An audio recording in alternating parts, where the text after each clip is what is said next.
Hello friends, I'm Suhas Desai.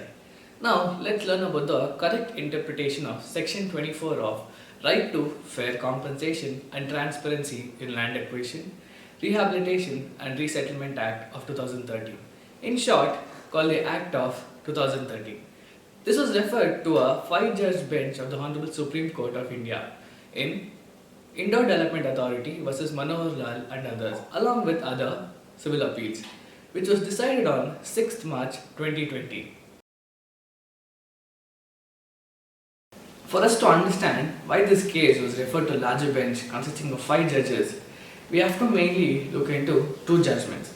The first one is the judgment passed in Pune Municipal Corporation, and the other one is in Indoor Development Authority. According to the judgment passed in Pune Municipal Corporation, the judges take a stand that the land acquisition voids or lapses under subsection 2 of 24 of the Land Acquisition Act of 2013 if the compensation is not deposited in the bank account of the landowner or deposited at the reference code. It was categorically clarified that the compensation deposited in the treasury will not be treated as a payment made to the landowner. Or we can summarize this as if the land acquisition officer fails to deposit the compensation amount in the bank account of the landowner, the acquisition voids or lapses or fails. Second point is that if the land acquisition officer fails to deposit the compensation in the reference code under subsection 1 of 31 of the Land Acquisition Act of 1894, even in this case the land acquisition voids or fails or lapses. And the final condition is that even though the land acquisition officer has deposited the compensation in the treasury, this cannot be treated as a payment made to the landowner. Hence, the acquisition voids or lapses or fails. All these conditions are to be fulfilled 5 years prior to the enactment of the amended Land Acquisition Act, which was enforced on 1/1/2014. Now, let's move on to the judgment passed in Indoor Development Authority. The court held that the land acquisition does not lapse or void due to the refusal of the landowner to accept the compensation amount within a period of 5 years. It is held that once the compensation has been tendered but the landowner refuses to accept it, this amounts to discharge of obligation under subsection 1 of 31 of the Land Acquisition Act of 1894. Justice Mishra and A.K. Gohel stated that the judgment passed in Pune Municipal Corporation in 2014 is per incurium, while Justice Shantan Gowda dissented.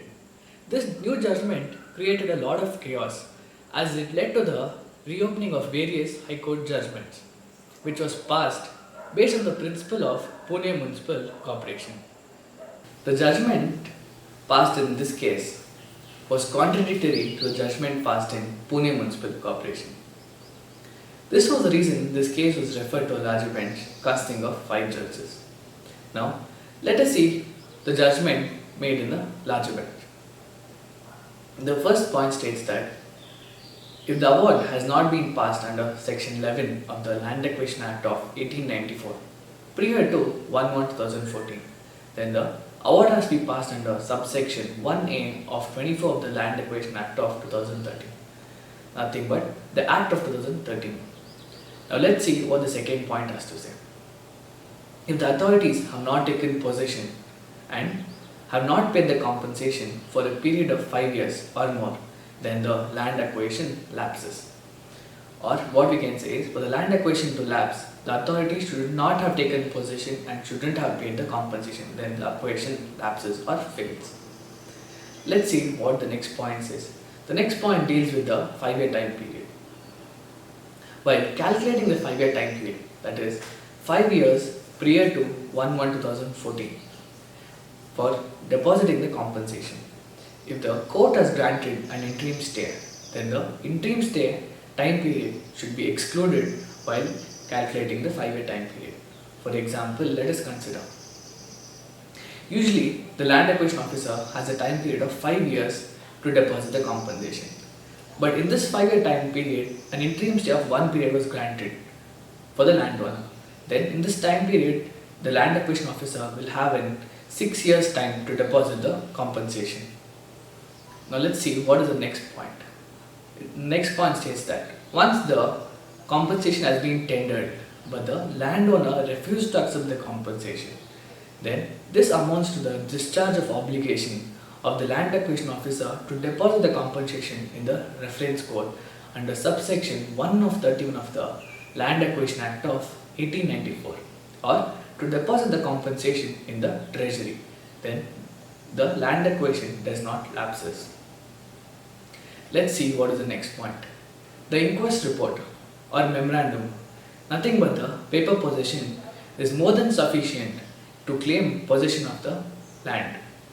Once the award has been passed and possession has been taken under section 16 of the Land Acquisition Act of 1894, then the land possession vests with the government. Then the land acquisition does not lapse. This judgment is beneficiary to the acquiring authority and the state government. Thank you friends. Keep watching. Do like, share and subscribe for further updates.